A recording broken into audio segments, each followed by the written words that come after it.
छण छण छण टपाक टपाक छण छण टपाक टपाक सरें जो साग पटे पंहिंजो गुज़र सफ़र कयो। छण छण छण छण टपाक टपाक छण छण टपाक टपाक।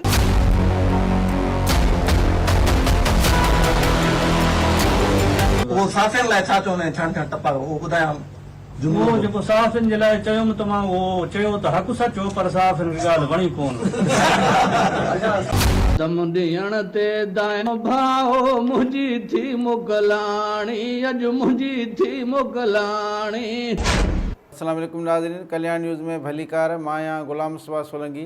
नाज़रीन, ड्रामाई अंदाज़ में गिरफ़्तार थियल धाड़ियल सनाला शर समेत 9 ॼणनि ते केस दाख़िल कयो वियो आहे। रामती जे कचे जे बदनाम धाड़ियल सोशल मीडिया ते वायरल धाड़ियल सनाला शर समेत 6 सुञातल 2 अणसुञातल जवाबदारनि मथां रामती थाणे ते केस दाख़िल कयो वियो आहे। ज़रीन मूजिबि धाड़ियल सनाला शर जो फ़ोन ते औरतुनि सां राब्तो हूंदो हो, जिन सां हू मिलण लाइ पंहिंजो रूप तब्दील करे कचे खां पके पहुतो।